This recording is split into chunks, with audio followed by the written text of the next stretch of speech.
Bwana Yesu asifiwe. Haleluya. Nataka nimjue Yesu. Ndio wimbo ambao wametuimbia. Unahitaji umjue Yesu. Ujue upendo wake. Ujue gharama iliyotumika kwa ajili ya ukombozi wako. Uelewe ni yapi yaliyo mapenzi yake ili uweze kuyafanya. Inahitaji umjue Yesu, ndipo utaweza kuhuishwa, ndipo utaweza kutengenezwa, ndipo utaweza kusimamishwa tena upya wa kiroho katika imani iliyo thabiti. Tuombe. Uhimidiwe Baba na Mungu wetu. Saa imekuja. Nimesimama tena mbele za wana wako kwa ajili ya neno lako. Nitumie zaidi ya vile ambavyo umenitumia awali. Nizushe, wewe uinuliwe, utukufu wako uonekane, mapenzi yako yatendeke. Kwa Kristo Bwana tumeomba. Ndugu zangu, tumekuwa katika juma zima tukizungumzia juu ya mada ya uisho na matengenezo katika uwakili wetu, revival and reformation in our stewardship life. Tumejadili mada hii juma zima, na leo ningependa nikupe summary. Ni nini Mungu anahitaji? Na leo ningependa nikupe topic moja ambayo iko kwa njia ya swali. Na hili ndilo swali ambalo nitawaachia kama watu wa Central. Na kama unaandika utaandika hivi: what if? What if? What if we accept the revival and the reformation in our lives? What if we become faithful stewards? What if we worship the Lord in truth and spirit? What if we give and return our tithes and offerings faithfully? What if we adopt the systematic benevolence in our spiritual life? Kwa hiyo ndilo swali ambalo tunaulizwa katika ibada ya leo. Vipi kama utakuwa wakili mwaminifu? Vipi kama utakubali kuhuishwa na kutengenezwa upya katika maisha yako ya kiroho? Vipi kama utakuwa muumini mwaminifu ukileta zaka na sadaka mbele za Mungu kwa ukamilifu wake? Vipi iwapo utakubali kwa ajili ya kusimama katika imani kama mtu aliyekombolewa akisubiri marejeo yake Mwenyezi Mungu? Na swali hili liliulizwa wana wa Israeli wakati ambapo wana wa Israeli na nchi ambao walikuwa wanaishi waliweza kutengwa na Mungu. Na walipotengwa na Mungu, ukuta ukabomoka. Ndugu zangu, Mungu akasimama kwa ajili ya kutafuta mtu ambaye angesimama aunganishe tena wana wa Israeli jinsi ambavyo Musa aliwaunganisha jangwani.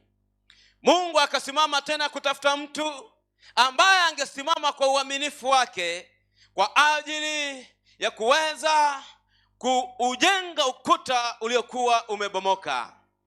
Mungu akasimama tena kutafuta mtu ambaye angeitengeneza boma ambalo ni hekalu lake lililokuwa limeharibiwa kwa ajili ya wanadamu kuabudu vinyago katika hekalu la Mwenyezi Mungu.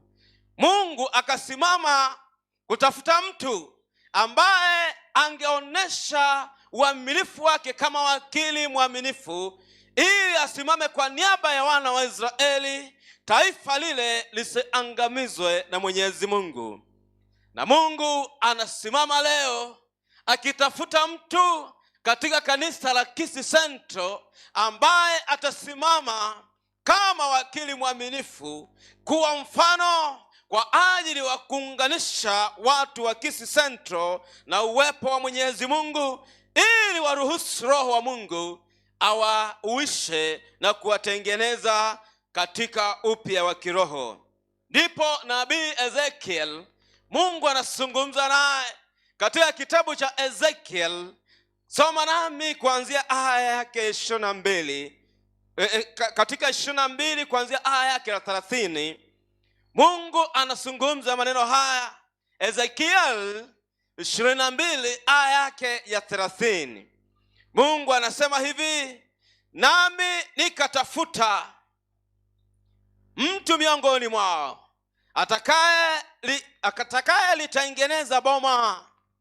Boma linapoharibika, hata katika familia zetu, watu wanakaa, familia inakaa, inatafuta mtu ambaye atalitengeneza boma.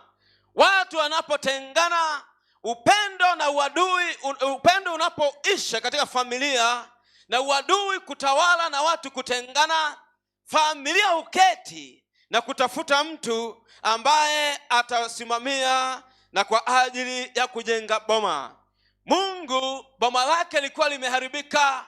Watu wa Mungu wa Israeli walikuwa wamejitenga na upendo wa Mungu, wakarudi kwa ajili ya kuabudu vinyago, wakazidi kumwaga damu na kuwadhulumu hata watu ambao walikuwa wanyonge katika jamii na hata wageni walioonekana katika mji huo.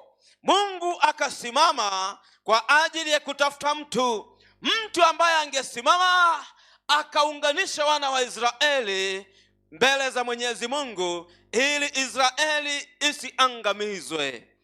Biblia inaendelea inasema, na kusimama mbele zangu mahali palipobomoka kwa ajili ya nchi, nisije nikaiharibu, lakini si kuona mtu. Mungu anazungumza, anasema aliposimama kutafuta mtu ambaye angesimama kwa ajili ya wana wa Israeli, mtu ambaye angewapatanisha tena wana wa Israeli, mtu ambaye angewaombea wana wa Israeli ili wakahuishwe, mtu ambaye angewaongoza wana wa Israeli katika kweli. Alipotafuta hakuona mtu. So I sought for a man among them who will make a wall and stand in the gap before me on behalf of the land, that I should not destroy it, but I found none. Ndugu zangu, ni habari ambazo ni za huzuni.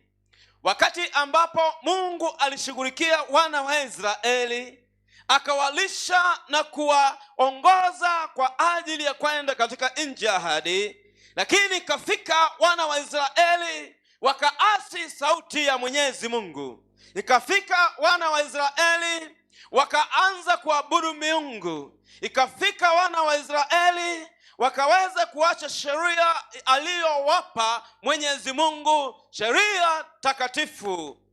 Mungu kwa huruma zake hakutaka kuangamiza nchi ile.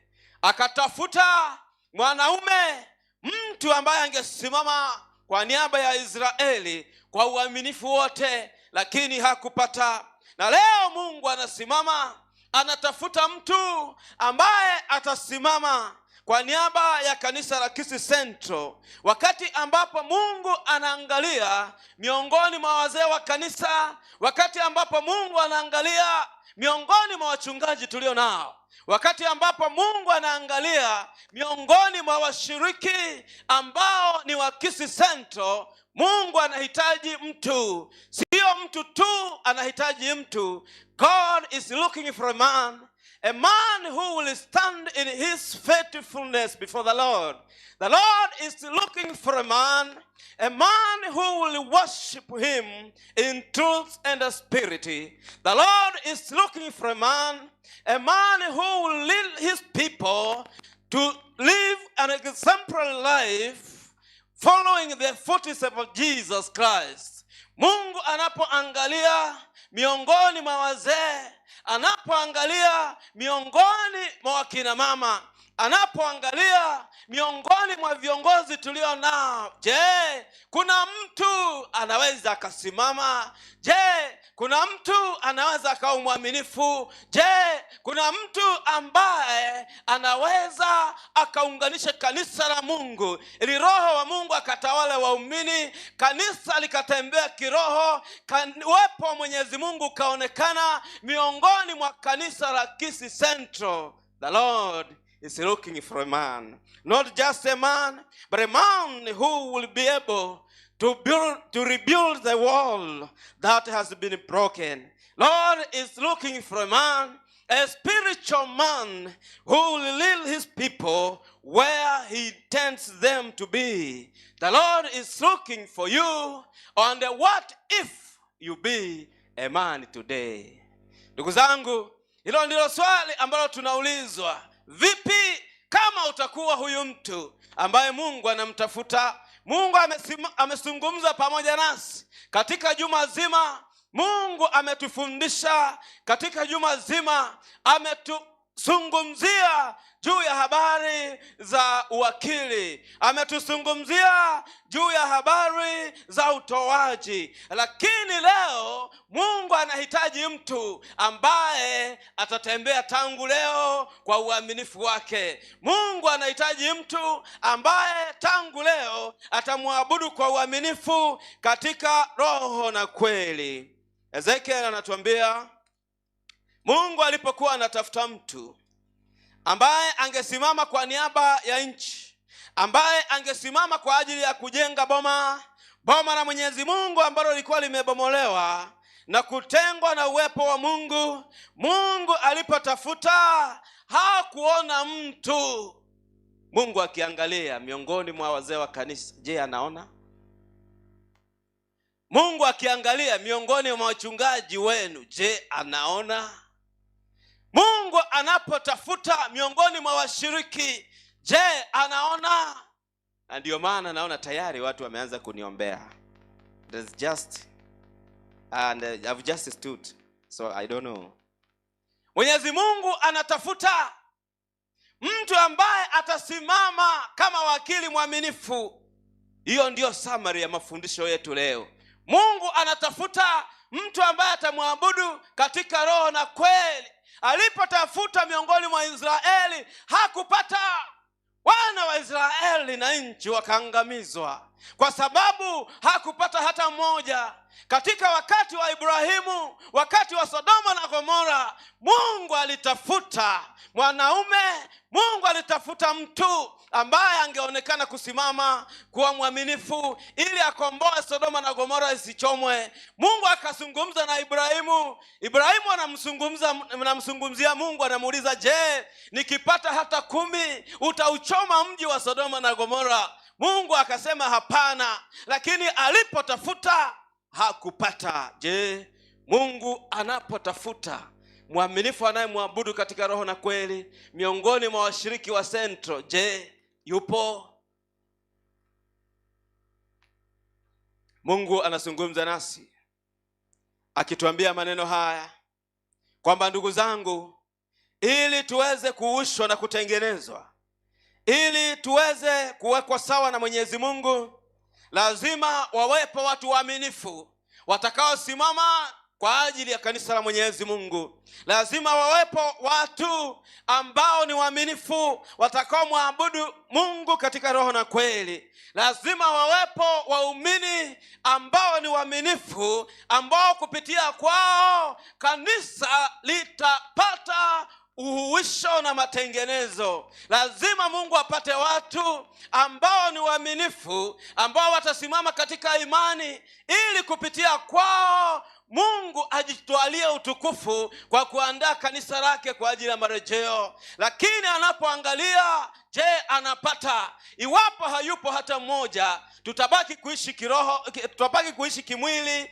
tutabaki kuishi katika mazoea, wala hatutakubali mabadiliko ya kiroho katika maisha yetu. Iwapo hata kuwepo hata mmoja, tutabaki chinzi tulivyo kwa ajili ya kupea mambo yetu ya kidunia kipaumbele. Na ndiyo maana hata leo ninaona watu wengi ambao wamejihudhurisha kwa ajili ya ibada. And by the way, where were you throughout the week? Where were you? Do you become holy only on Sabbath? Do you seek the Lord only on Sabbath? Mungu anahitaji mtu. Mungu anatafuta mtu. Mtu ambaye atasimama kwa imani. Mtu ambaye atasimama kwa uaminifu.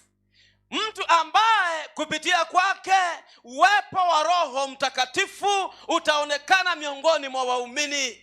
Mungu anatafuta mtu ambaye kupitia kwake atahuisha kanisa lake.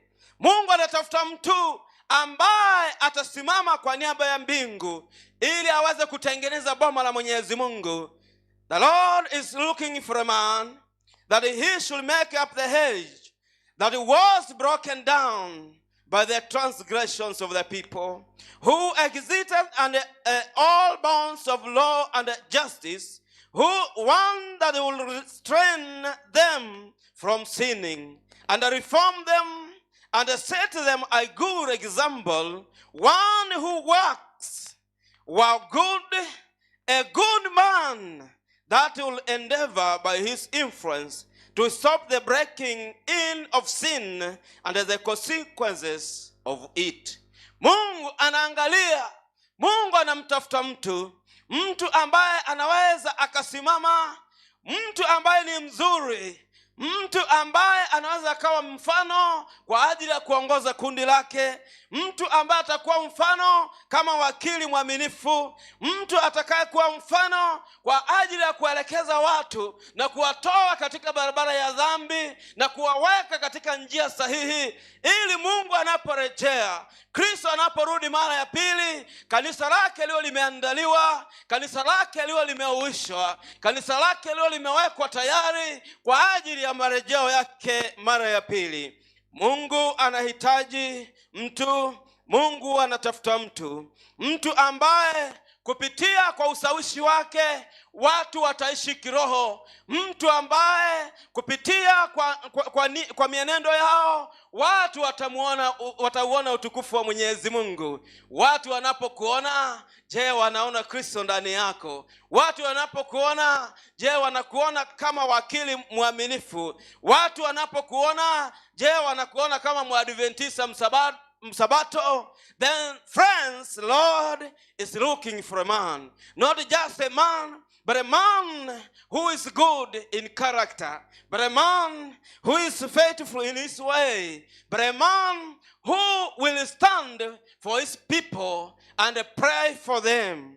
Mungu anahitaji mtu ambaye atasimama kwa niaba ya kanisa lake. Bwana asifiwe. What if you become that man? What if you become the man that the Lord is looking for? What if you become the stewardship leader who is faithful before the Lord, who will lead people, his people, towards faithful tithing and towards giving offerings faithfully in his storehouse? Friends, the Lord is speaking to us today kwamba anahitaji mtu ambaye atasimama. Na ndio maana nilipokuwa nikiangalia matoleo yenu, hakika Mungu anahitaji mtu ili aweze kusimama kwa niaba ya kanisa la Central. Nilipokuwa naangalia matoleo yenu katika mwezi wa Novemba last year, mliweza kutoa zaka ambayo ilikuwa ni ya 1,000,000 581,173. Ninapoangalia katika mwezi wa 12 mliweza kutoa zaka ambayo ni ya milioni 1,696,847, na mwezi wa Januari mlitoa zaka ambayo ni ya milioni 1,462,660. Kulingana na wingi wenu na kulingana na ushirika wenu, mkiwa na ushirika wa watu 4,500, sasa ninaomba wale walioenda shule wagawe haya matoleo. Zaka ya milioni 1,581,173 ugawe kwa watu 4,500. Uone Mungu akitafuta mtu miongoni mwenu atampata. Bwana asifiwe. Nilipokuwa nikigawa matoleo haya, nilipata kwamba kwa mwezi mzima kila mshiriki anatoa shilingi 300. Haya magari yamebaki hapa ni ya 300. Mwezi mzima tunatoa zaka ya shilingi 300 kila mshiriki. Ukigawa kwa 4, kila mshiriki anatoa shilingi 87 kwa sabato moja.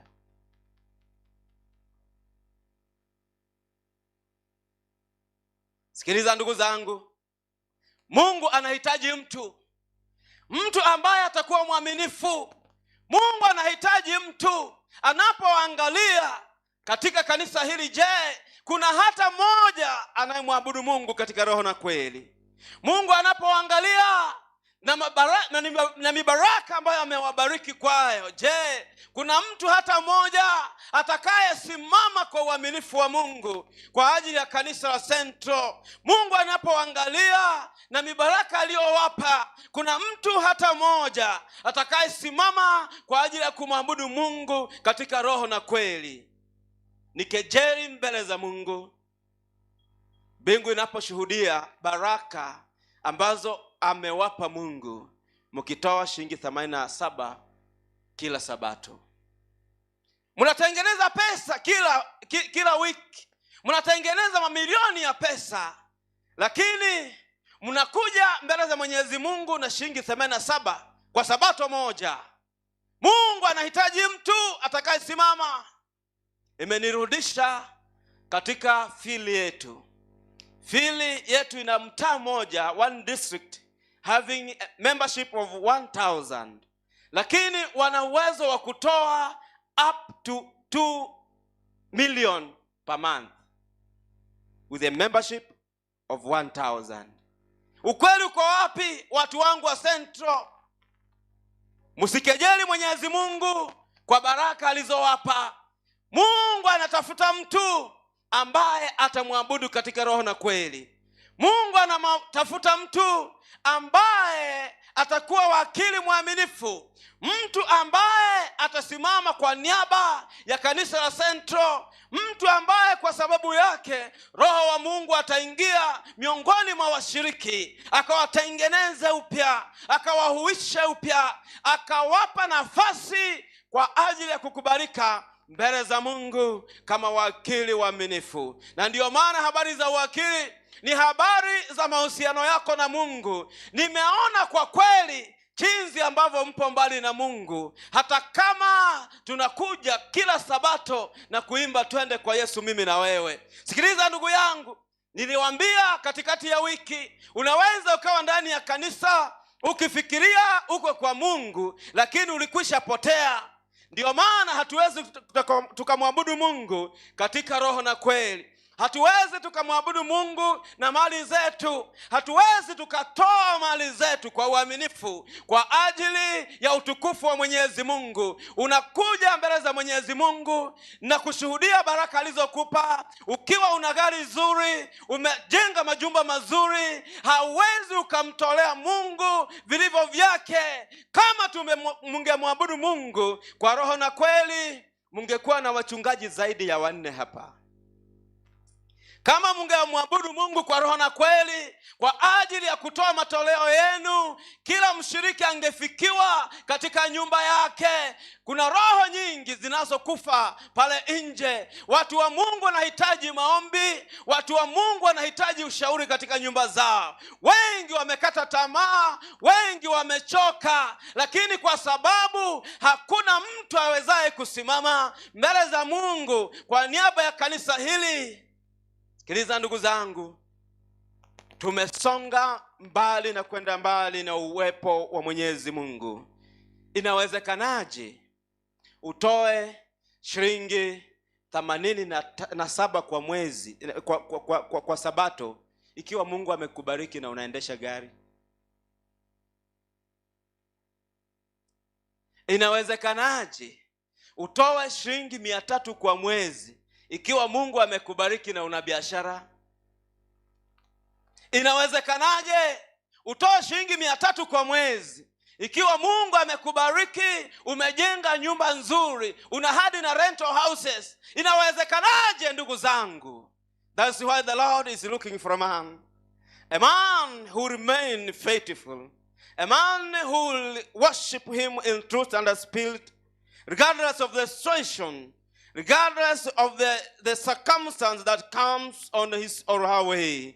Mungu anahitaji mtu ambaye atamwabudu. Mungu anahitaji mtu ambaye atajinyenyekesha na kusimama kwa niaba ya watu wa Mungu. Mungu anahitaji mtu ambaye ataunganisha kanisa lake, ambaye ataunganisha watu wake na Mwenyezi Mungu. Sikiliza ndugu zangu, the Lord is looking for a man who will stand in the gap before me for the land, that I should not destroy it. In the gap that the sin had made, at which the Lord was entering as a man of war to destroy the transgressors. One that should present himself to the Lord on the behalf of people. Seek the Lord on the behalf of the people. Seek mercy for them. Interpose between God and them, and act the part of intercessor. Pray for them as Moses did for the people of Israel, that he will not destroy them. Ndugu zangu, hayo maneno ni katika kitabu cha Zaburi 106 aya yake ya 33. Mungu anaangalia, Mungu anatafuta mtu atakaye simama kwa niaba ya watu, akaombea huruma kutoka kwa Mwenyezi Mungu, akaombea huruma kutoka kwa Mungu, akaingilia kati ili Mungu asituangamize. Mtu atakaye piga magoti yake kwa ajili ya kuombea kanisa la Mwenyezi Mungu. And what if you become the man? What if you become the man? Mwenyezi Mungu anazungumza, anasema, but I found none. As the Lord was looking for a man, he found none. No reformer was of them, no repairer of the breach, no restorer of the paths, to dwell in, no intercessor for them, as Abraham for Sodom and Moses for Israel, or and like Aaron that stand before the living and the dead, to stay the plague. Sikiliza ndugu zangu, Mungu alipokuwa akiangalia, Mungu alipokuwa akitafuta mtu ambaye angesimama kwa ajili ya watu wake, jinsi ambavyo Ibrahimu alisimama kwa ajili ya Sodoma na Gomora, jinsi ambavyo Musa alisimama kwa ajili ya Israeli, jinsi ambavyo Aaron alisimama kwa ajili ya walio hai na waliokufa, kwa ajili ya mapigo ya Mwenyezi Mungu. Lakini alipotazama, alipotafuta, hakupata hata moja. Tunaweza tukawa hapa, lakini Mungu alikwisha kutuacha. Tunaweza tukawa hapa, iwapo hatutakubali kwa ajili ya kuwa revived, iwapo hatutakubali kwa ajili ya kutengenezwa upya, iwapo hatutakubali kwa ajili ya kuunganishwa na mbingu, kuabudu kwetu kutakuwa bure. Kuabudu kwetu kutakuwa bure mbele za Mwenyezi Mungu. Na ndiyo maana Mungu anatafuta mtu ambaye tangu leo ataweza kusimama kwa niaba ya mbingu. Mtu ambaye tangu leo ataweza kusimama ili aweze kuwa wakili mwaminifu katika kanisa la Mwenyezi Mungu. Sikiliza ndugu zangu, wakati umefika ambao tunahitaji kufanya mambo visivyo kawaida. Wakati umefika ambapo lazima uache kuishi kwa mazoea, ukakubali the true revival and reformation in your spiritual life. Wakati umefika ambapo lazima uondoke kuishi katika mambo ya ulimwengu, ukaishi kiroho tangu leo. Wakati umefika ambapo Mungu anakuhitaji akutengeneze. Wakati umefika ambapo lazima tufanye mambo tofauti na jinsi ambavyo tulikuwa tukifanya mambo. Wakati umefika ambapo lazima tuweze kumwabudu Mungu kuliko vile ambavyo tulikuwa tunamwabudu. Yes, a time has come that we should seek God in an ordinary manner, in an extraordinary way. Yes, the time has come ambapo lazima tuweze kufanya mambo in an extraordinary way. Tusifanye mambo jinsi tulivyozoea, tusifanye mambo jinsi ambavyo tulikuwa tukifanya awali. Lakini mbingu inatuhitaji, na Mungu anatafuta mtu ambaye atasimama kwa uaminifu, kama wakili mwaminifu, kama mtu ambaye ameona uso wa Bwana, kama mtu ambaye ako tayari kwa ajili ya kupokelewa, kwa ajili ya mbingu na uzima aliyokwenda kutuandalia Mwenyezi Mungu. Na ndiyo maana Paulo anazungumza nasi leo katika kitabu cha Warumi 13, tusome aya yake ya 11. Inasema, naam, tukiujua wakati kwamba saa ya kumlaki saa ya kuamka katika usingizi imekwisha kuadia, kwa maana sasa wokovu wetu uko karibu nasi kuliko tulipoanza kuamini. Aya 12 inasema, usiku umeendelea sana, mchana umekaribia. Basi na tuyavue matendo ya giza na kuzivaa silaha za nuru, kama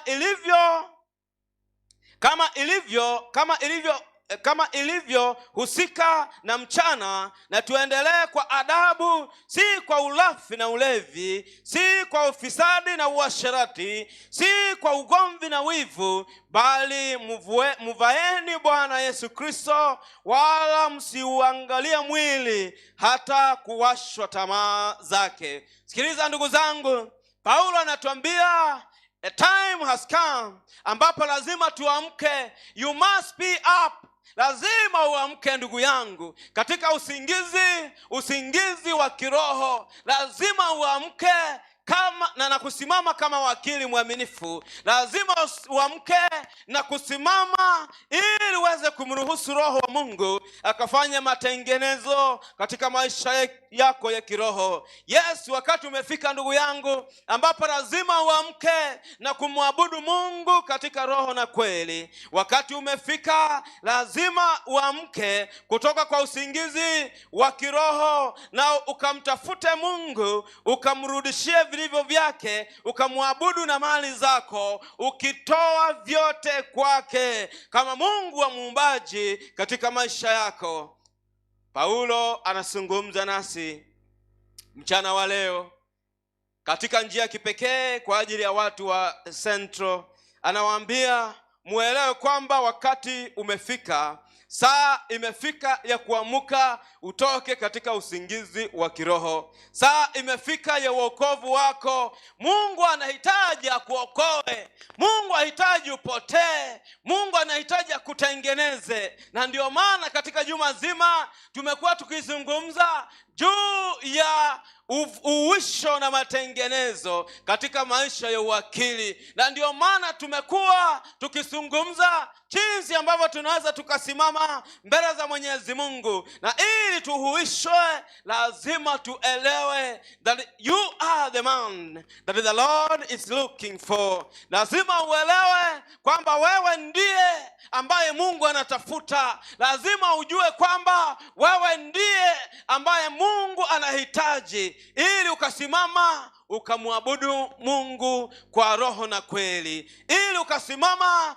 kama wakili mwaminifu katika maisha yako, ili ukasimama na kuvaa Kristo katika maisha yako, ukaachana na ugomvi na uasherati, ukaachana na wivu, ukatembea katika adabu, ukaenda mbele za Mwenyezi Mungu kama mtu uliye na nuru, kama mtu atembeaye mchana, kama mtu anayetembea katika nuru wala sio giza. Hatuwezi tukatengenezwa iwapo hatujakubali mioyo yetu tuifungue kwa ajili ya Kristo kutuisha na kututengeneza upya. Hatuwezi tukatengenezwa iwapo hatuwezi tukasogea miguuni pa Kristo, iwapo hatuwezi tukamtafuta uso wa Bwana. Hatuwezi tukatengenezwa, ndugu yangu. Tutabaki kuwa washiriki wa kanisa wala sio waumini, na mwisho wa yote tutapotea katika giza. Tutakuwa miongoni mwa wale ambao Kristo atawaambia, ondokeni kwangu siwajui, enyi watenda maovu. Utasema jinsi ambavyo ulisaidia kanisa kujengwa, utasema jinsi ambavyo ulisaidia kwa ajili ya shedi ya kanisa kuwekwa, lakini Yesu atakwambia, ondokeni kwangu sikujui, ewe mtenda maovu. Lakini kabla ya hiyo, Mungu anahitaji atubadilishe nia zetu. Kabla ya hayo, the Lord want to revive our hearts. Mungu anahitaji kuisha mioyo yetu ili akatusimamishe katika kweli yake. Tukisimamishwa, hatutaleta zaka ya milioni 1.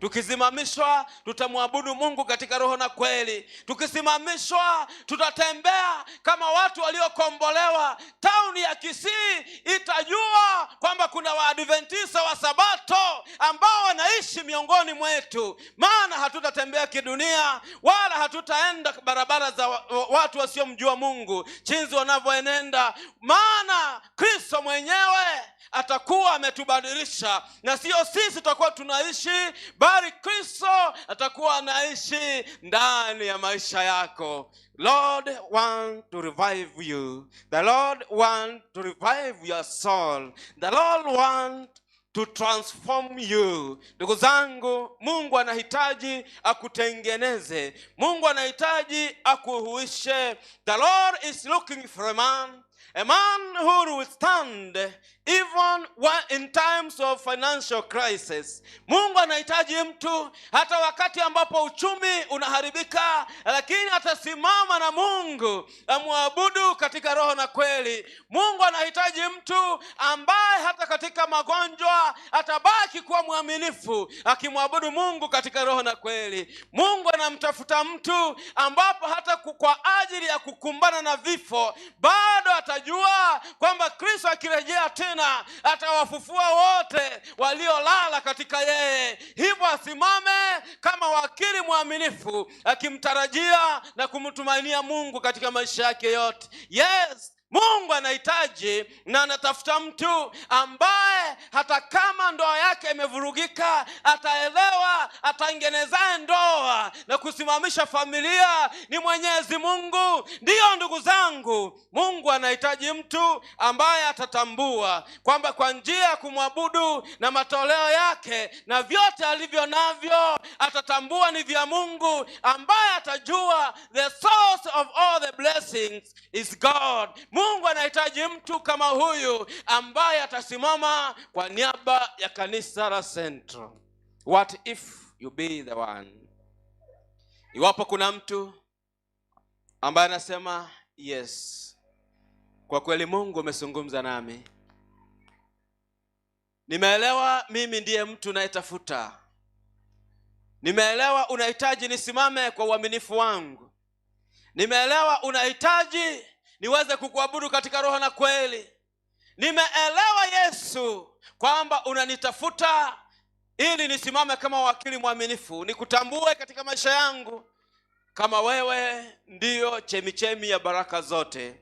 Iwapo kuna mtu kama huyu ndani ya moyo wake, hayo ndiyo ambayo yapo na ndiyo matumaini yake, asimame ili tuombe pamoja naye. Usisimame kwa sababu wengine wanasimama. Simama kwa sababu ndani ya moyo wako hayo ndiyo unayohisi, kwamba hakika Mungu, nimeelewa mimi ndiye mtu unayehitaji. Hakika Mungu, nimeelewa kwamba mimi ndiye unayehitaji, ili niweze kusimama kwa niaba ya watu wako, ili niweze kusimama kama wakili mwaminifu, ili niweze kwa usawishi wangu wa kiroho niweze kuleta roho wengine katika hekalu lako. Ndiyo Yesu, nimeelewa kwamba mimi ndio unayehitaji ni kuabudu katika roho na kweli. Iwapo hilo ndilo ombi ndani ya moyo wako, na iwapo hayo ndiyo yaliyo ndani ya moyo wako, simama ili tuweze kuomba kwa pamoja. Je, kuna mtu katikati ya mkutano ambaye ndiye Mungu